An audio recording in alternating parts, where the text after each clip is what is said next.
नमस्कार। उम्मीद है आप सब लोग स्वस्थ और आनंद होंगे। जो माहौल चल रहा है आजकल राहुल गांधी की सजा और जेल जाने को लेकर के, उसकी मतलब जेल जाने की प्रत्याशा को लेकर के, आइए आज उसको थोड़ा सा एक अलग नज़रिए से उस पूरे घटनाक्रम को देखा जाए। मैं नहीं कहता कि जो मैं कह रहा हूँ वो सच्ची होगा, या हो सकता है मेरी एनालिसिस सच्ची हो, लेकिन एक दूसरे नज़रिए से देखने में कोई हर्ज तो है नहीं, जहाँ तक मैं समझता हूँ।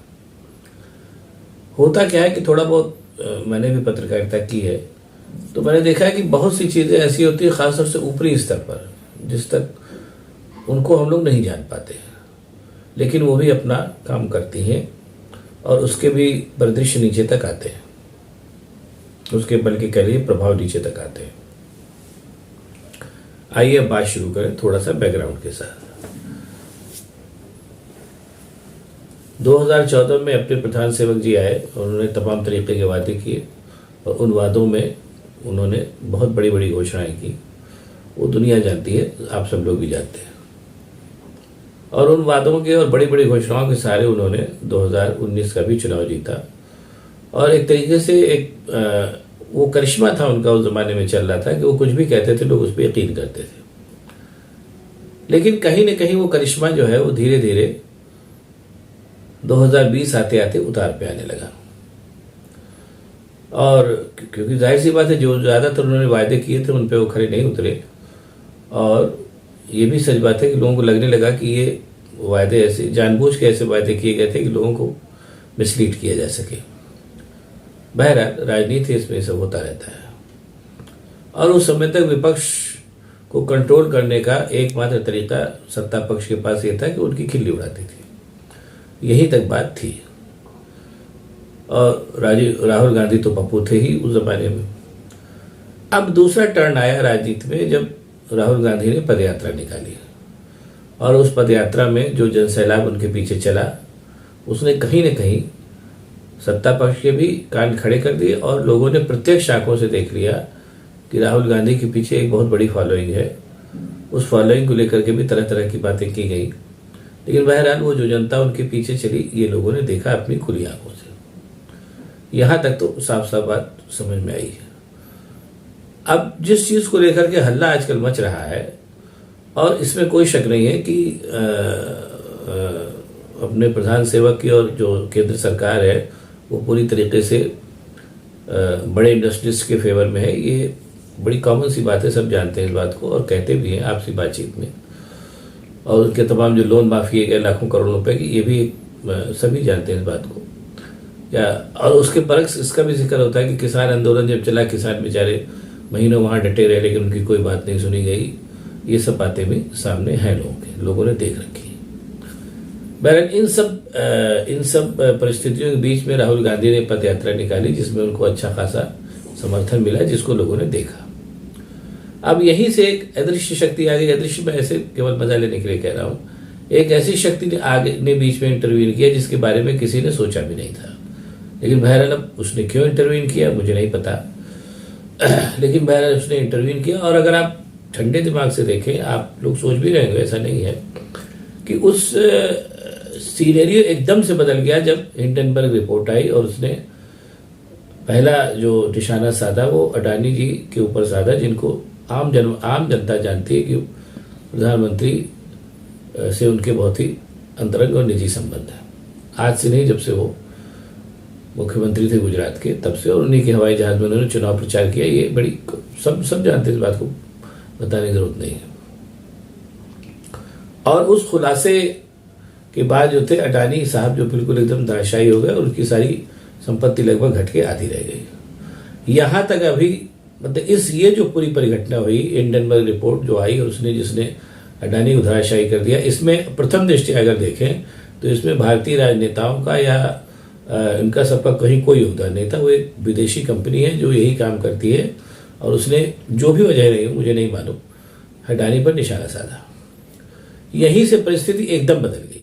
अडानी को बचाने के लिए अब कारण अपने क्या नाम है, नरेंद्र भाई बेहतर जानते होंगे, मैं कैसे कह सकता हूँ, मेरी उतनी औकात नहीं है, कि अडानी साहब को बचाने के लिए वो सारे प्रयत्न किए गए जो अभी तक के भारतीय लोकतंत्र में अभूतपूर्व थे। सत्ता पक्ष कभी नहीं हंगामा करता, और ये सब सारी चीज़ें हुई जो अभी हाल ही में जनता देख रही है।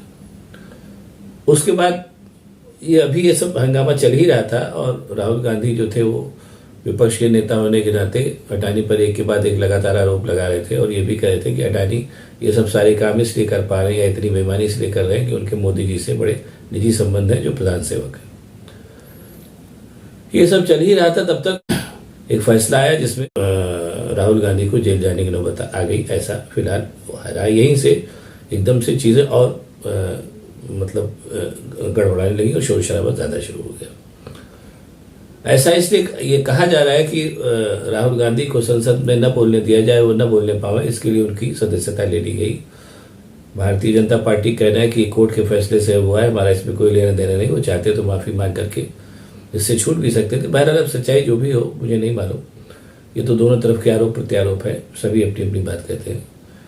लेकिन जैसा मैंने अपने पिछले वीडियो में भी कहा था कि सदस्यता ले लेने का या किसी चीज़ को किसी को एक प्लेटफॉर्म से बोलने से वंचित कर देने का मतलब ये नहीं कि उसकी बात नहीं सुनी जाएगी। आज के तकनीकी दौर में तमाम प्लेटफॉर्म उपलब्ध हैं जिससे आदमी अपनी बात कह सकता है और सुनने वाले सुनेंगे ही, जिसकी भी आज मिसाल सामने आ गई। राहुल गांधी ने प्रेस कॉन्फ्रेंस में करके कह दिया कि वो 20,000 करोड़ रुपए जो किसी शेल कंपनी के माध्यम से अडानी जी की कंपनी में लगे वो रुपए कहाँ से आए। ये बात उन्होंने ये आरोप उन्होंने संसद में नहीं लगाया, बाहर बाकायदा प्रेस कॉन्फ्रेंस करके लगाया और ये आरोप आज की तारीख में पूरे देश में गूंज रहा है। यानी जो मैंने कहा था कि किसी चीज़ को कहने के लिए आज की तारीख में बहुत से मंच उपलब्ध हैं, ये बात जैसा मैंने कहा था वो सामने आ गई। अब उसके बाद राजनीति एक दूसरे दौर में प्रवेश करने लगी और वो चीज़ें सामने आएंगी।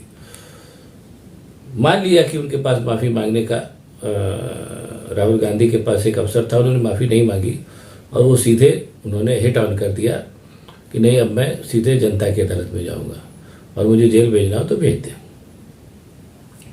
यानी इसका बहुत सीधा सीधा सा मतलब है कि रोज रोज की किचकिच से तंग आकर के उन्होंने अब आर पार की लड़ाई का मन बना लिया है कि जेल जाना पड़े, जो भी करना पड़े हम उसको झेलेंगे और अब सीधे जनता की अदालत में जाएंगे।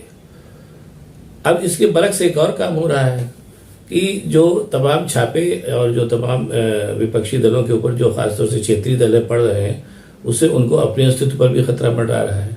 ये भी उतनी सच बात है जितनी कि ये सच है कि राहुल गांधी को जेल की सजा हो गई है।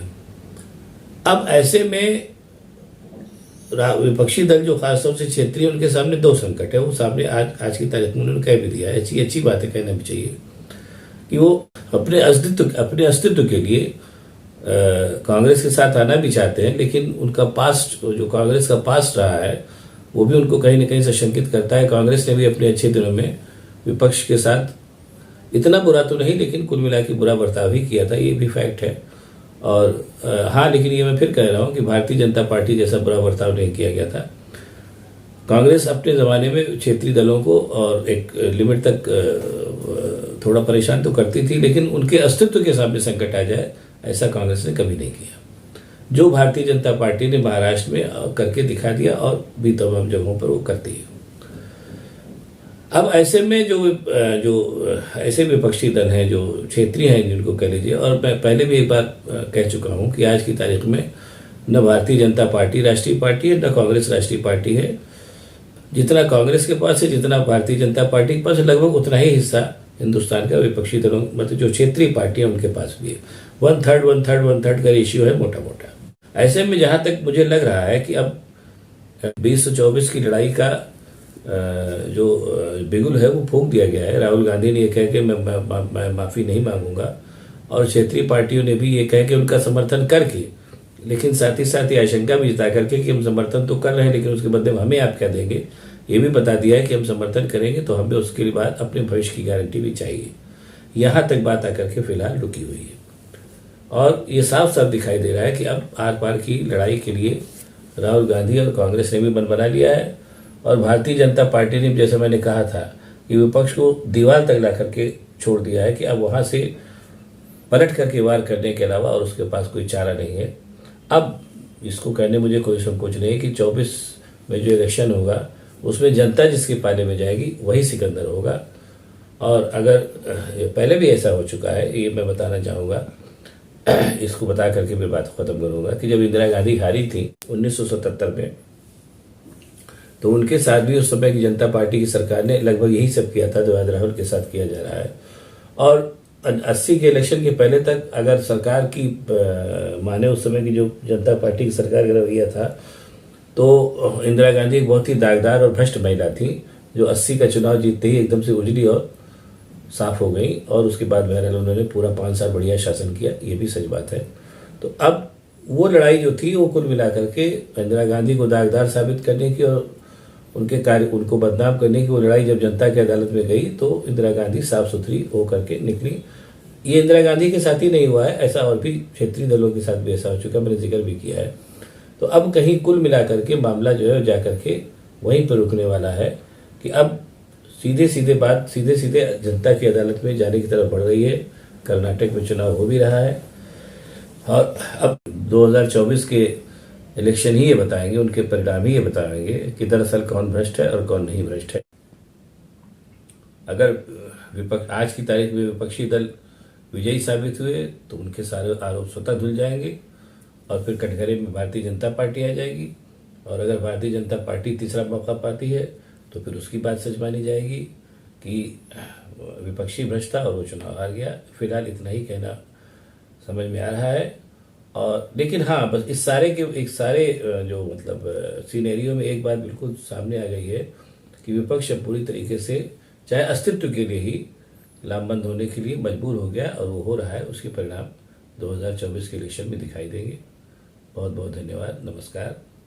अगर आपको ये वीडियो पसंद आया हो तो इसको लाइक करिए, शेयर करिए, साथ ही साथ मेरे चैनल को सब्सक्राइब भी करिए ताकि मैं और भी ऐसी चीज़ें आपको बताता रह सकूं। नमस्कार।